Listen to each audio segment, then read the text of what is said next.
prendi questo mio strale. Yeah, it was beautiful. Prendi. Beautiful. I would never say that. I would say prendi. I know. I could see that you were trying to do the open. You were like, it's the first thing that you did that was like, yes, I need to do this because this is the right way. let me read it right. And yeah, you can sometimes my husband is from Naples, and he pronounces the word fire. He says fuoco. If I ask anybody from Naples to say fuoco, which is the supposed to be right one, they say fuoca because they don't manage to. Or if anybody who is used to say bene when they speak, and you tell them say bene, they say bene. It sounds quite like an I, an Italian E, American I.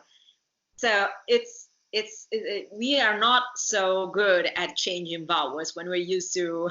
So even the sound of singing changes, and it's not good sometimes. Maybe it's better to keep our accent because the sound could be affected negatively, Well, this same thing happens in the US because if you go east on the East Coast, there's a difference in pronunciation.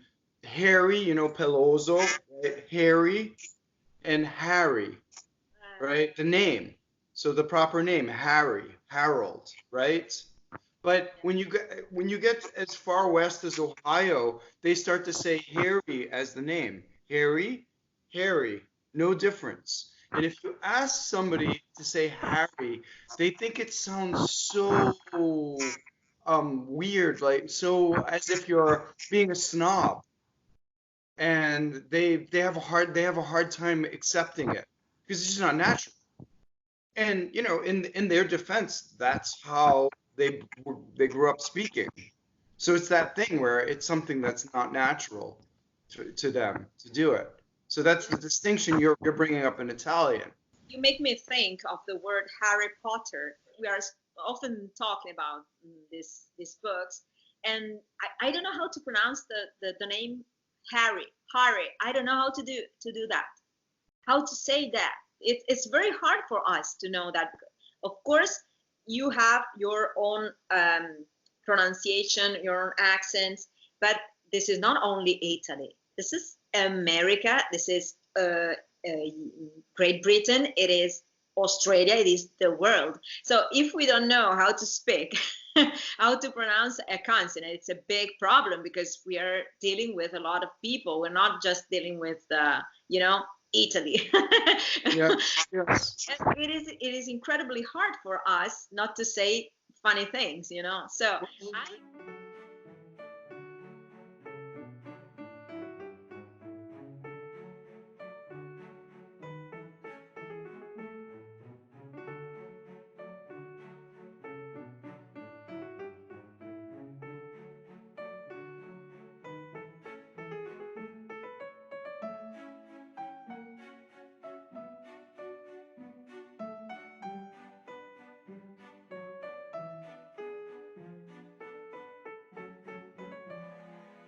So every country is a conglomeration of actually a bunch of different nations, and Italy is no exception to that, right? Italy was only only unified by the 1870s and had all these different languages. So it's the same. The U.S. has more what we call regionalisms. The things that you guys call dialects are actually different languages. They're not even the same language. Sicilian is a different language. A dialect is a language, but regionalism is something we have. Oh, okay. When we speak Italian, we speak with regionalism, and everybody does. So a dialect is a language. Yes. For example, I don't speak my hometown dialect. I don't speak it. We didn't used to speak it at home, so I can understand it. I can say sentences, but I don't speak it. So I speak with a strong accent of my hometown, of course, and this is a regionalism. This is not a dialect. It's different because it is really another language. but we have them. Yes, sure. You're right.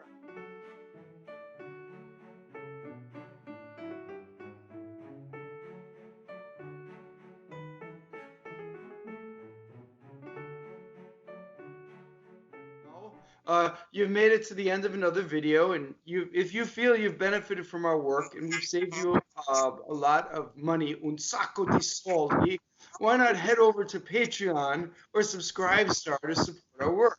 Then you may donate as little as a couple dollars a month, and your support is very appreciated. YouTube is now propping up corporate channels and not small channels like us. So the best thing you can do is share, like the videos, and tell your friends and subscribe.